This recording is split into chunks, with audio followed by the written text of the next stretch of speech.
you get to an event, right? You do show up, you sign up, whether it's double elimination or a super match like this. I'm curious on the setup. Like, we've watched some of your highlights and everything like that. Getting that initial setup, are there rules around that? It seems like there's a little bit of a jockeying position. There's a little bit of nuance behind that. It seems like the setup in particular to even start a match and a hand positioning is a huge element of that. It is a huge element, and it's becoming more and more a factor.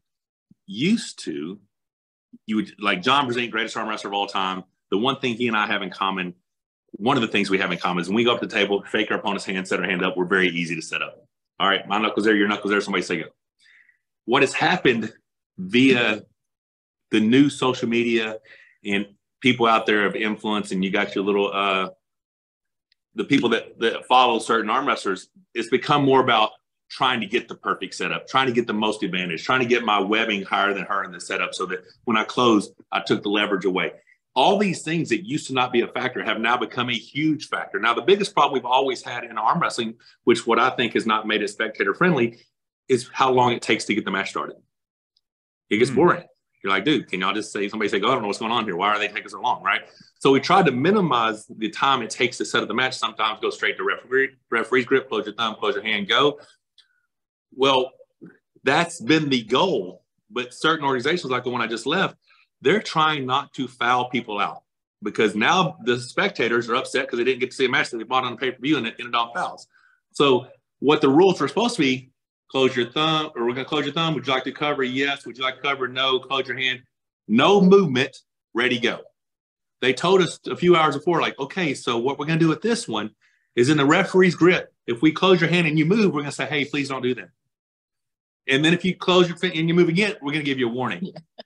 Okay, but if you do it a third time, we're going to foul you. When once it goes to referee's grip, we've already spent 30 seconds to a minute trying to get her on grip. We can't get a grip. So now we go to referee's grip. And instead of the immediate foul, which is how it's always been in the history of ever, they're now giving you multiple opportunities to not get fouled out.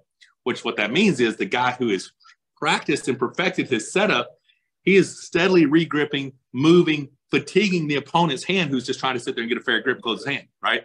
So this guy's having to regrip, his hand's getting exposed, getting blown up. And it's became very much an integral part of arm wrestling is people trying to get the perfect setup. So they'll spend hours in training perfecting their setup and their start. And then when they lose, like, well, if I just didn't get the setup I wanted. Well, how about instead of spending hours trying to get better setup, how about you spend hours trying to get stronger? But it's switched. There's been a shift of how much can we legally cheat and get away with to make it where we have all the advantage. And referees, what does referee's grip mean?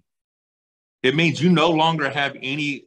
I mean, the referee's grip is supposed to be shoulder square, wrist straight, thumb knuckles must be shown. They'll cover your hand. They'll ask, would you like to cover your knuckle? That means over your thumb, or would you not? They close your hands. Yes, like this. Boom. You do not get to move at all yourself. They close your hands. This would be a foul.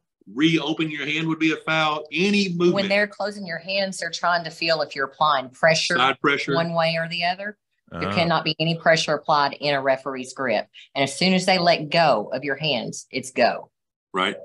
So that's how it's always been. It's just they're trying. Promoters and different organizations are so desperate to hope arm wrestling explodes into this massive. Everyone wants to see arm wrestling, that they're trying to make it as spectator friendly as possible so that they actually see matches. It's just crazy. I mean, because it's either strict rules and you follow a rule, or you want to make it entertaining, wild, wild west, no rules, screw it. You know what I mean? Yeah. I mean, that's how I see it. But there's this hybrid that's happening that's totally confusing everyone, Well, it's just going to take some time. No, I was going to say, so when people, like for me, when I watched the first round of your match with Angarbayev, it seemed like there was a lot of that going on with the grip. It was like it looked like a science project. They were in there, you had like two guys looking at it and staring at it. Well, technically, he's not supposed to lift his elbow in any of the application of the strap, right? Right. And so I think this was good to know. Please keep his elbow down. Could you tell him to stop doing that? Because what happens is if you're applying the strap, right, and let's say the buckle's on my hand, so the buckle's on Rebecca's hand. When they cinch that strap down, it's already pulling her underneath. Well, if his elbow's in the air and he's doing this, he's getting more of a bite and better leverage in the strap, right? Mm-hmm. So when you do this, your elbows are supposed to be down. Your elbows are supposed to be here while they're doing it. Mm-hmm. And so it's just one of those things that the refs either need to be able to completely control the match or just let the arm wrestlers go at it, you know? Yeah. And when is this? Like the events I'll be pulling moving forward, they're all going to be like, you may see this right here. Okay, close your thumb, close your hand, and then foul. Yeah, they're going to be all very right, and strict. then I do it again, and then I load back or something, foul. I just lost the match. Wow. So now I'm on the B side of the bracket, you know, where I was in the finals and maybe I lost on fouls. That's how it's going to go. Now, that's not as spectator-friendly and entertaining as what you're going to see in some of these other organizations, but that's how double elimination pro format arm wrestling has always been. Okay. You know? Yeah. And I said pro format. What I meant is traditional double elimination tournament style arm wrestling. Yeah. And where does the strap come out? Because I think that's some people will see that and the application of the strap seems to be like I don't want to say last resort, but at least something to try and level the playing field a little bit. Okay, so what happens is once the grip slips, whether it's intentional or not, like there are slip calls that are called intentional slip, like you denied the grip or your hand is open when the slip occurs. There are several calls that could be called as intentional slip, and that's changed over the years as well. But if the slip happens normally, we go to a strap.